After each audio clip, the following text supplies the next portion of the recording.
No. Whoa. What the fuck Ew. is this? It's spicy. Why is it spicy? I don't like, sorry, like I'll drink it. What the actual fuck is this? That's so weird. What the fuck, guys?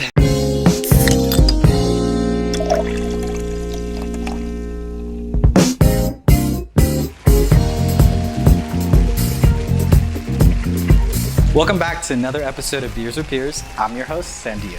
Today's guest is photographer, creative director, and you can catch her latest work on IG or AthenaBurton.com. Please welcome Athena. Let's go. Hi. Hi, how are you doing? I'm good. How are you? Better We've had than- some laughs. I've had some amazing laughs. We've had some really good laughs, and we're only on our way to more. So Let's I'm very go. excited. So you're a beer drinker. I'm a beer guy. You're a beer guy. I have always been a beer guy. I had my drinking days like when I did house shows, and that was just like, you know, like shots of vodka. It was really bad. And I see a White Claw or like any like anything. I could do tequila, but anything other than that, I'm like, I would like beer. Coconut Ciroc will literally make me puke. Just the smell of it. Or just like peach Smirnoff, or like, you know, like Mad Dog 2020s. The blue one. Yeah, The blue one no. specifically. Only time I ever threw up. Wouldn't be me. You were a beer guy. I'm a beer guy. You're on our show, Beers with Peers. And I'm here Drinking beer. drinking beer Let's with my get. friends. Hopefully this is not apple juice I would hope not. Or pee. or piss. Please don't if pee somebody's this cup. pee, low key, if somebody's pee looks like that, I worry for that. Dude, if you pee like this, you're dehydrated. You're dehydrated. Like you need to get some water. That's not like right. that is to the Does it point. taste like? I hope it doesn't. Let's Can I find taste- out. Let's find out. Cheers. Cheers. Let's see. This is interesting. It's very light. The fuck is this? Yeah. What is this? It's like, we'll find out actually. What am I saying? It's like, it tastes like juice, but not juice. Like, kind of like pear. I was gonna say it has like a pear undertone. So you are a photographer. Yes. An amazing photographer at that fact. You do an amazing job. You do a mixture of live photography, live music, Yes. and portraits. Yes. So tell me a little bit about your craft. Oh, God. Just right into it. Yeah. Like, tell me about it. Tell me about your, so let's start off, how did you get into it? Yeah, I grew up in a very creative household. So my mom was a photographer. She did like, do you guys remember like Lifetime? Like, I don't know, like Kodak, like portrait photography, Yeah. like families, like that type deal. So Yeah. my mom did a lot of that. And then my dad, he did like directing and producing like movies. Okay. Type. Oh, It wasn't shit. like, it was like very indie, like very DIY, but I grew up on sets and things like that. And my mom gave me a Kodak like Fisher Price camera growing up, and I loved it. And I was just like, oh, like it was like my fidget toy. I would just like take photos with it, and I thought it was really cool. And then in 8th grade, it was just kind of like my hobby. I would just like go around, like it was like the Tumblr era, you know. So I would be like, oh, like it was like me with like my little like my Arizona iced tea, you know? And it got like cool. I mean, I liked editing it. It was horrible. Like I'll look back on those photos and be like, why did I do that? But I look back on that, and it's a kind of like, I take a lot of inspiration from like Y2K and like, as we talked about earlier, but like really shady style like photography. And so that's definitely like where it started. And then when I was in high school, I loved bands. I loved musicians. The boys that I liked were musicians. Yeah. And so I'd be like, oh, like let me go take photos of your band. And that's kind of how like the music part started. And I was really into music at the time, obviously, but like I wanted to get into music management. Yeah. And so I was really into One Direction, and I was like, oh my God, I know. It goes hand in hand though, because I was like, oh, I want to like manage a band like One Direction. And I was like, I want to like create like my One Direction type deal, which I owe a lot to them, honestly, because I was like, Shout out One Direction. Shout out One Direction.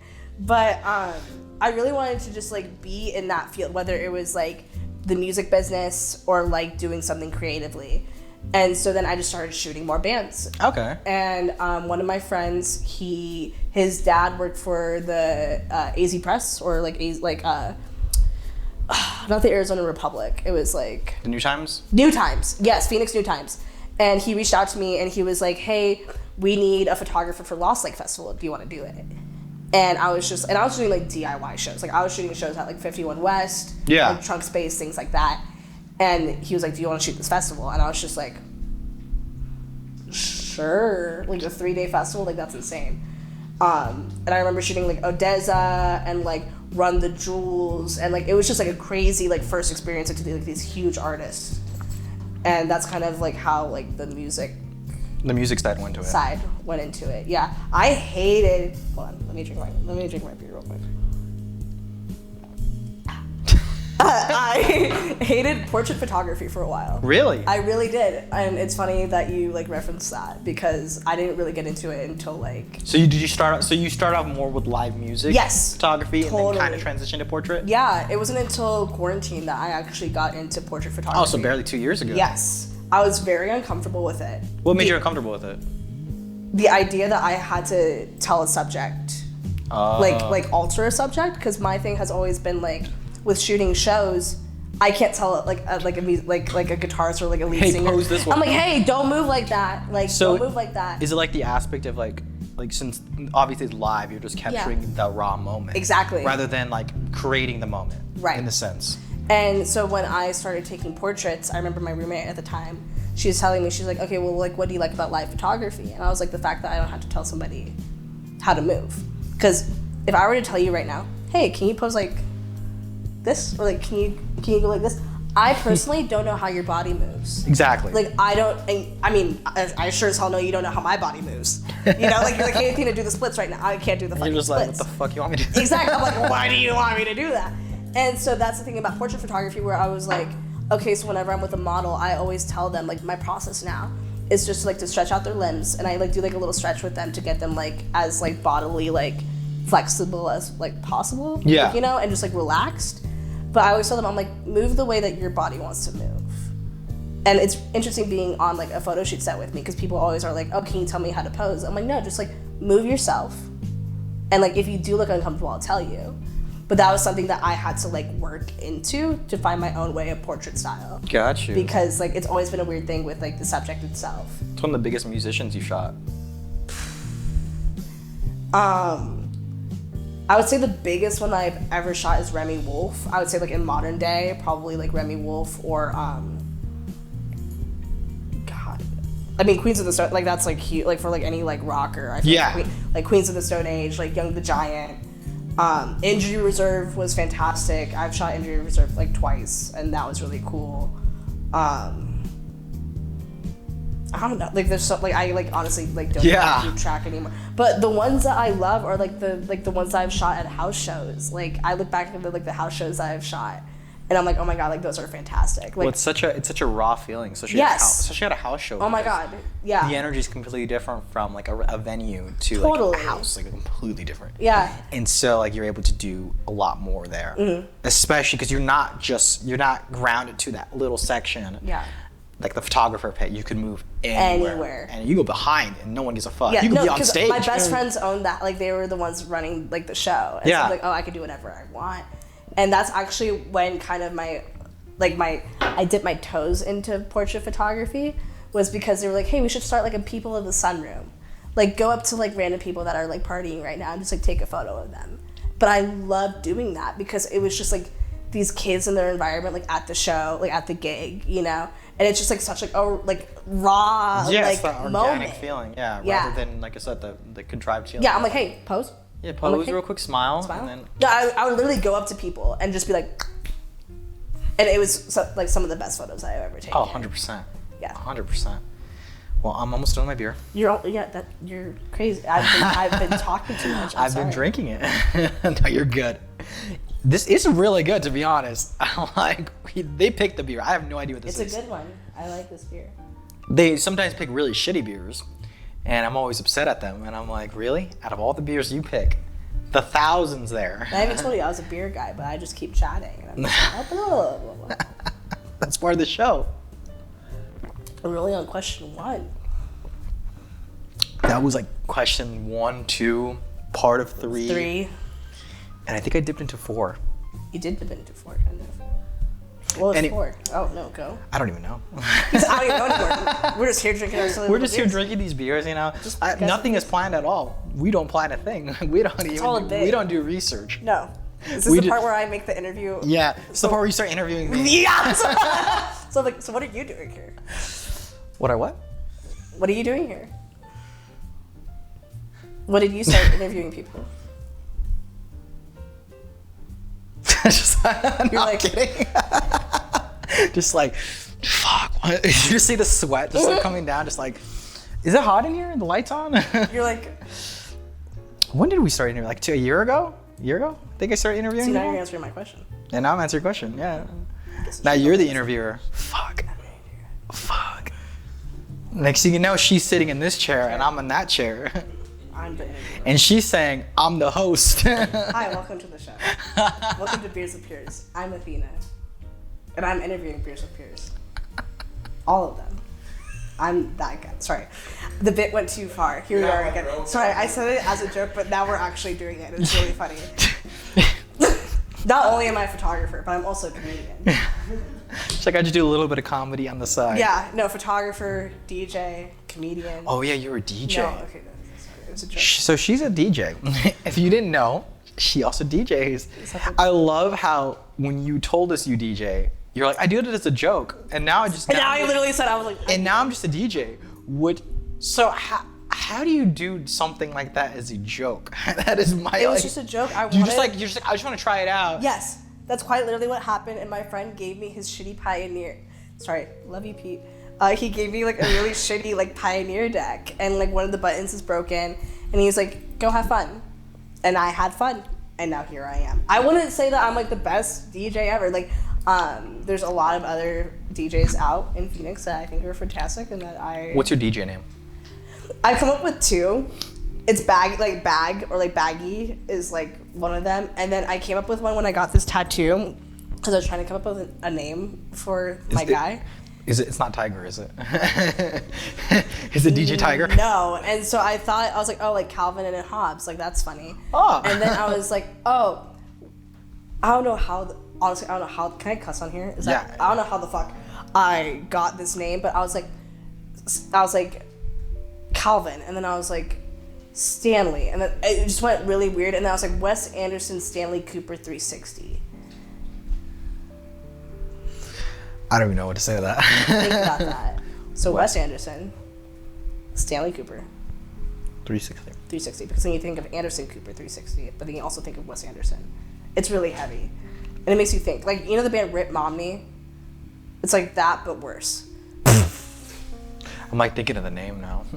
You're like, I'm trying to see it on paper. Wes Anderson. Like I'm visualizing. It's all lowercase. So it's like Wes Anderson Stanley Cooper 360 with the degree sign. And the other one is Baaaaaggie. Right.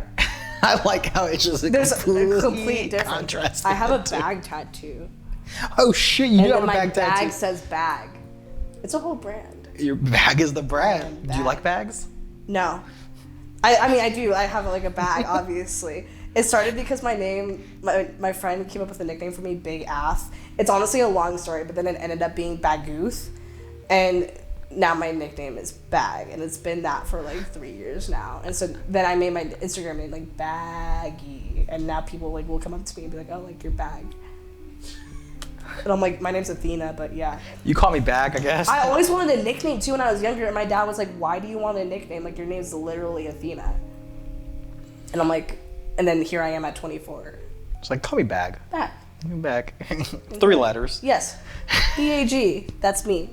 Your name is... Yeah, I'm finished. There you go. Bada bing, bada boom. Bada boom. All right. What did we drink? It is... The fuck? What is this? I don't know. It's an IPA. Hell or High Watermelon. Huh. Watermelon? Tasting more like a pear. Yeah. It had more of a pear undertone. It's 4.9% from Amendment Brewing. That's very... Shout out Amendment Brewing. Shout out Freedom, I guess. That beer looks like cherry Coke. I'm really scared. I also don't... I'm not saying I don't like dark beer. I don't know. This makes me uncomfortable. I'll drink it. It's just interesting. It tastes like grape. Do you know this for a fact? No, I'm guessing because you don't like grape. I don't like grape. Okay. Cheers. Cheers. With peers. It smells like grape. I don't hate it. It does taste like grape. Wait a second. It low-key tastes like wine. Is this wine? Is this wine? It's just like they pour a bunch of wine in here. It does taste like You guys wine. should do that to me one day. Just completely throw us off. Just drink. No, it really does taste like just like a red wine. So you work with other artists, obviously. Mm-hmm. Recently, you did a kind of a collab slash work BTS of Monty PK. Actually. Yes. So tell me a little about that. Were you just the photographer, or were you the creative director on his shoot? I was just the photographer for that set, and I also did PA work. I thankfully had the opportunity to work with the company Overcast. Okay. They're a local company out here, or a production company, as you will. And they do music videos for like hyperpop artists and things like that. One of my best friends, Lucas. Shout out Lucas. I don't know you, but Lucas. shout out Lucas. Lucas OM. He's a really good friend of mine that I've known for years now. But he's basically taken me under the wing doing producing, which Nice. is something that I found like a calling for outside of photography. Yeah. In like the music video realm. But basically just doing like production work. So like just doing like call sheets, like sets, like I guess like set design, if you will. Okay. But I also do like I carry a camera on me at all times, so doing like behind the scenes photo and things like that. And I've had the opportunity to work with like phenomenal artists through them. Monty being one of them, like a bunch of hyperpop artists like Juno, like Midwest, Alden, and like all of these kids are doing fantastic stuff in like that realm that's outside of the Phoenix scene. So I'm very lucky in that way. So how was working on that set? Because I think it was for the music video Prism, correct? Yes, it How was. was working on that set? It was good. I mean, we worked on, it was, I think like the third music video I've ever worked on, like in Overcast. And it was a smaller set. We filmed it at the Overcast house, like in a bedroom. Okay. But it was basically then just like providing me like, okay, here's the space. This is like the vision. This is what we want. Make the set look like this. And so I did, and it was really cool. It was awesome to have that opportunity to work with like lighting, set design, things like that. And also just working with the artists is really cool. Like I like working with those younger artists that have such like a big vision for what they want to do. Yeah. And like for them, like the possibilities are endless, and I think it's really cool, and like how involved they are as well. And being on a music video set is completely different than being like behind the camera, like shooting a show. Yeah, production work is a lot more, because you don't like, people don't realize how much production work goes into either music videos, even to something like this. Right. That you may think it's all so simple. It's like, no, there's a lot more that goes into it. And I'm a slut for like spreadsheets, and like I'm a slut for like things like that, and just being able to like take a creative vision and make it into like this organized manner. Yeah. Like when people ask me to produce music videos now, they're like, okay, like I have this idea and this budget, like let me like help me make this come to life. And I think that's really cool to have that opportunity. It's kind of like the more like you're kind of like the logistics side of the brain. Yeah. In that way, and like I have the ability to do both. Thankfully, being a creative myself. But somebody being like, okay, like I have this budget, I don't know how to do it logistically. Like, how do you do this? And that's been really cool. So like, do you prefer the creative side? Do you prefer more of the logistics side of it? that's actually a really good question. Recently, I have like the production side more of it. I get really insecure in my own thought as a creative, and I feel like anybody else would. Like, of course. Any creative gets like that, like where they're very down on themselves and they're very like. You're your own worst critic. Of course, and like, I know that yourself, firsthand. Yeah. I know, like, I mean, I looked at you today and I was like, oh yeah, I'm kind of a photographer. Like, Literally something you're like you're a photographer, and you're like, sort of. Or you're a DJ. I think I am. I think I am. Like, I think I do these things. I don't even know what the fuck you're interviewing me. I was like, I don't even know if I'm a DJ or not. Yeah, I'm like, I don't even know what I do. And I feel like any creative that you talk to is kind of like that, where they kind of get down on themselves. And being like working in production, it's kind of like you're just doing the work, but like also contributing to that creativeness. You're a worker bee in the sense, but you're also like you're a big part of it. Because without your portion of it, it can't flow correct. And I think creatives have not an issue. Some creatives have a difficulty executing the logistics of their projects. Yeah. And that's helped me. It's helped me a lot, especially like in photo shoots that I do recently. I'm like, okay, like what's the logistics behind this? Like, how can I do like a set design for this? Or how can I do the lighting? Like there's so many things that come into like projection while doing like any sort of creative project. that you have to think like the background of. Like you can't just like show up to like a set and be like, okay, like I'm gonna take a photo now. Like I think it's so much better when you're involved in every single process of it. I love that, to be honest. You know what I mean? I love, yeah, even for this, like, I'm a host, but like, I love how, like, okay, we gotta set the cameras, we gotta set the lights, the audio, and I love the aspect of having to, like, be into that portion, like, right. You know, doing that, like, you know, they obviously, you know, there's 3 of us, so we all, you know, put our, you know, ins towards it, but just helping and setting that up, to me, it's so fun. And it's like every single cog in the machine is super important. Exactly. And especially having the ability to be on sets recently. Like I was talking to my friend Lucas about this today, but every single person, whether it be the producer, the director, the cinematographer, the DP, the fucking like PA that you have on set that's just like running water, as any single person that's on that ship, you have to have the ability to like communicate your needs. Oh yeah, 100%. To every single person. So like if you're sitting here right now and you're like, hey, like I think this lighting needs to be changed, you as like the host have to have that ability to communicate to your lighting director. Yeah, you also have to have the ability to recognize the problem. Of course. And then it's like having the ability to solve the problem within a very small window. Like it's not like, especially if you're at a shoot, and if it's a live shoot, it's even worse. Like if like I told you before this, I do production for this church. Yeah. And like it's live. So like if anything goes wrong, you're live. Like you have a Hollyland that's, you know, feeding it to the back room and they can see anything going on. So if your camera starts messing up, you need to be able to like solve that problem immediately.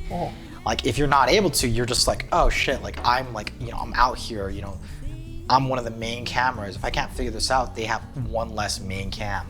It's so like beneficial to have that knowledge. Totally. Of like just the production side of it. I agree.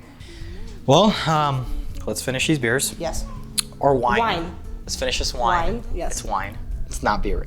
What the fuck is this? It's like beer wine. It's literally wine. This is the weirdest beer I've had ever. It's not beer. Like I'm actually convinced it's not beer. All right, hold on. Go ahead and finish it because I want to see what the fuck this is.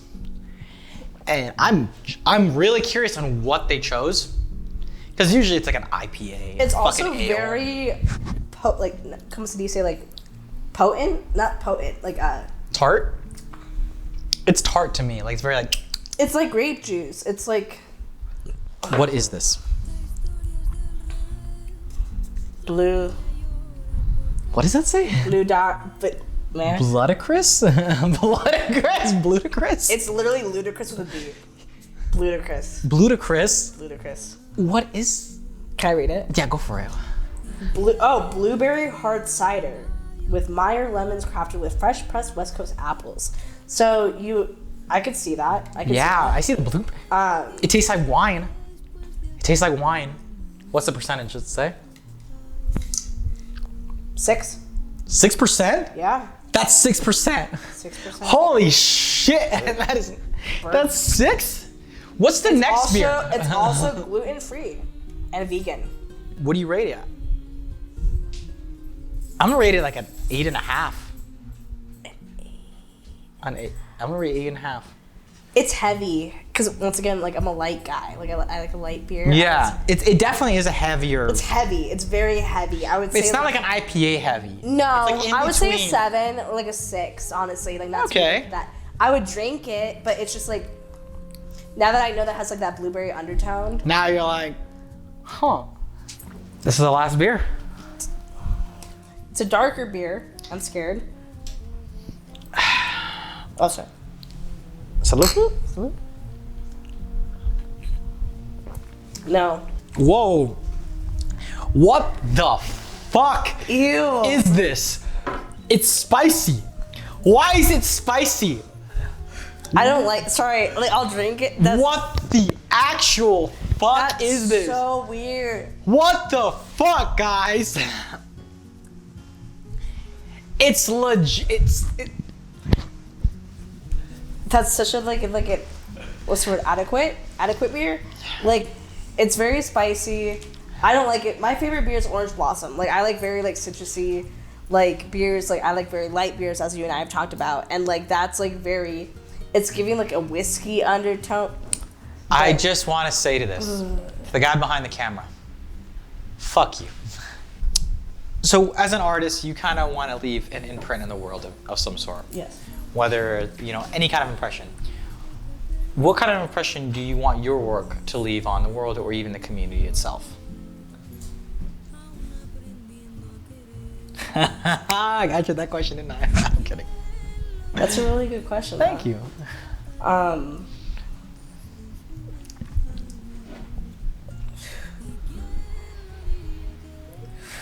That's a really good question.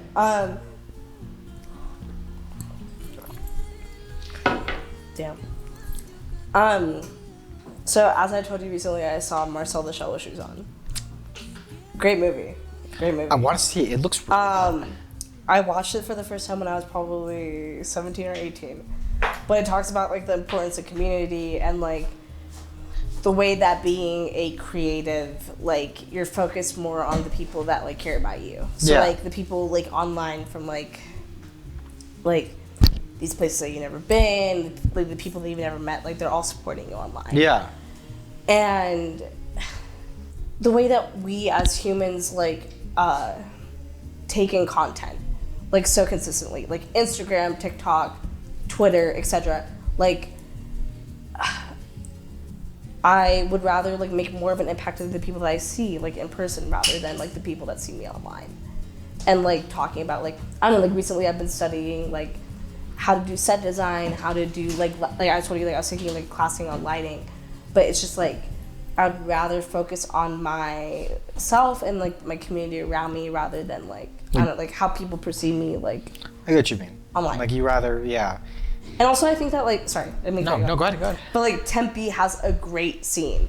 Like I used to volunteer at Trunk Space and like I used to like work shows at like a fucking like house show and like just knowing people locally and just like the impact that like Tempe has as like a community. And like I know people can do shit like bigger than like Tempe, but it's just like, okay, like Arizona is on such like a come up that like we should just like build our communities within themselves. Yeah. And build from there. No, you're not wrong. That was a really good way to put it. That was a really good answer, honestly. Yeah. That was a really good way to put it. Thank you. Cheers to the spicy beer. I hate the spice. It's so gross. This beer is disgusting. Oh, Small World Productions. That's kind of fucked, guys. We only interview little people. All we get. So that's all. That's all we interview. The next interview. Your mom is next, actually. My mom, and then my dad.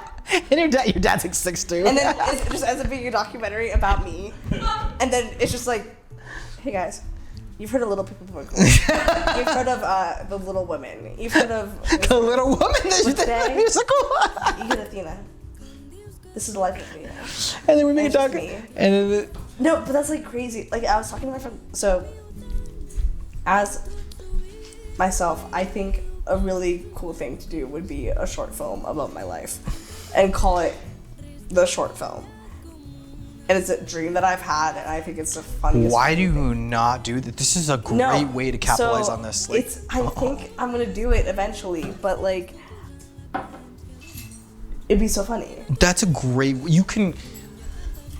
That whole idea, a short film about you. Yes. That living.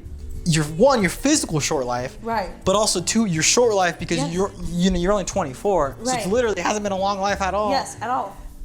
But but like the thing is like what's incredible is like I've done so many things by the age of 24 that like I would love, like it would be. Have you seen God, what's that film? Almost Famous. Yeah, of course, yeah. So it's like Almost Famous meets like mid 90s meets this meets that, but it's just like putting all of that in a film and calling it the short film.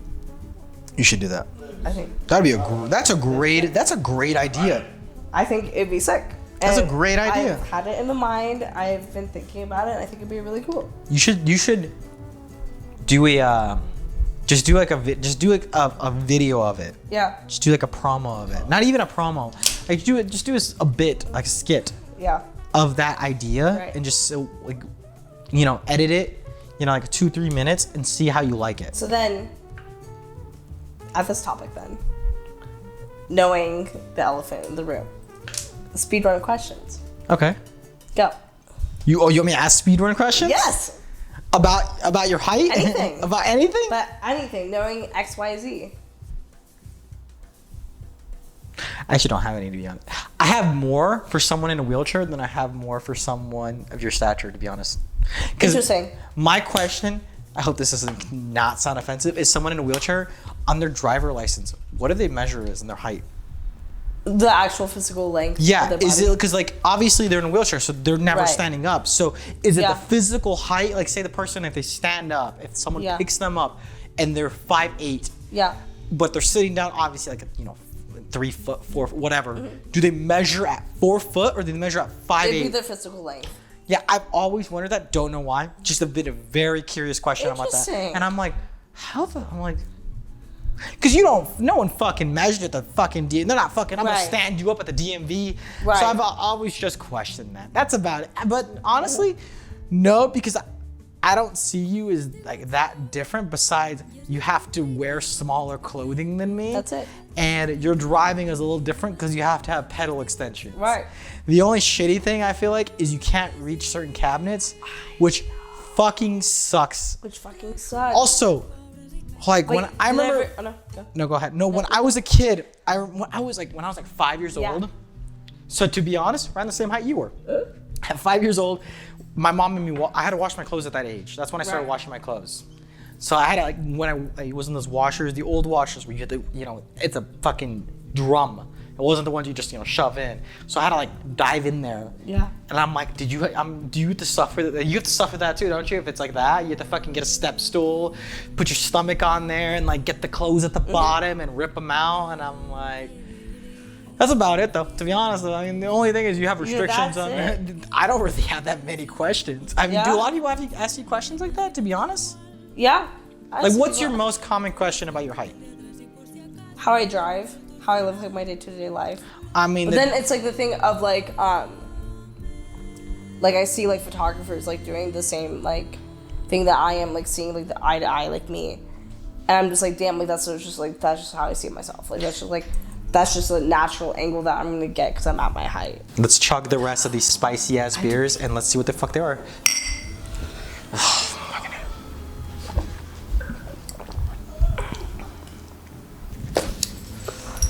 Let's find out what this fucking is. Whatever this It's fuck. soy sauce.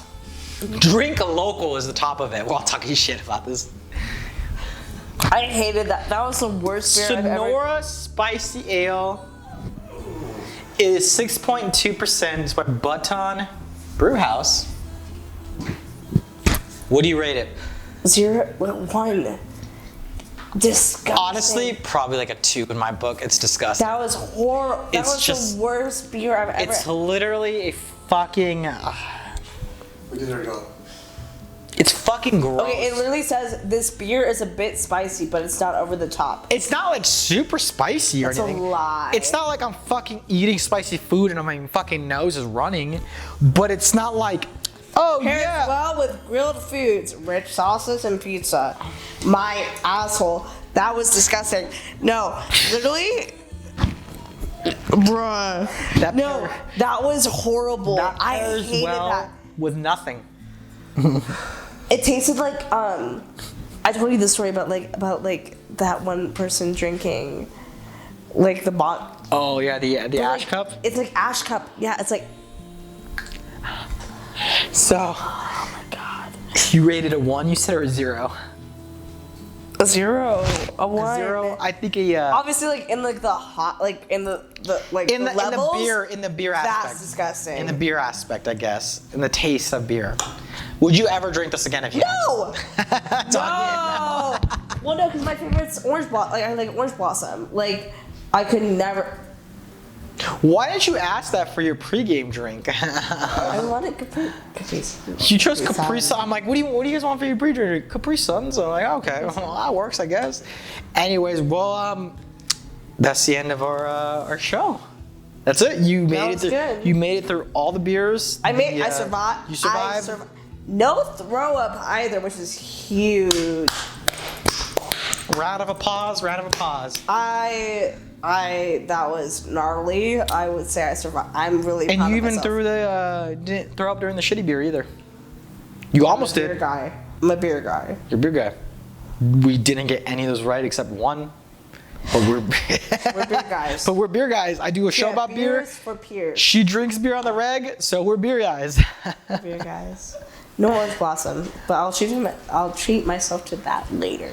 There you go. Well, thank you for being on the show. Thank you. If you have anything you want to plug, that's your camera to do it. Oh fuck.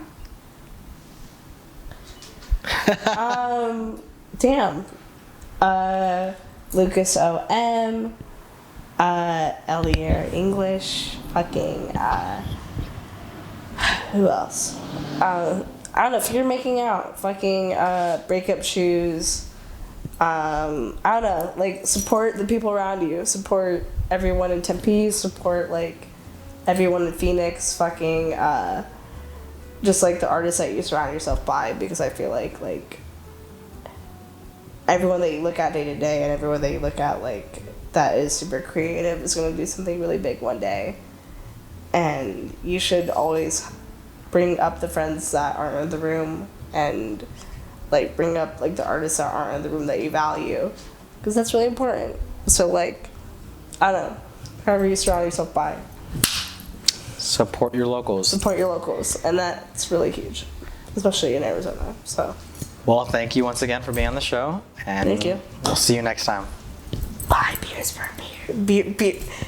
Tears for fears. Cheers. Tears for fears. Beers for.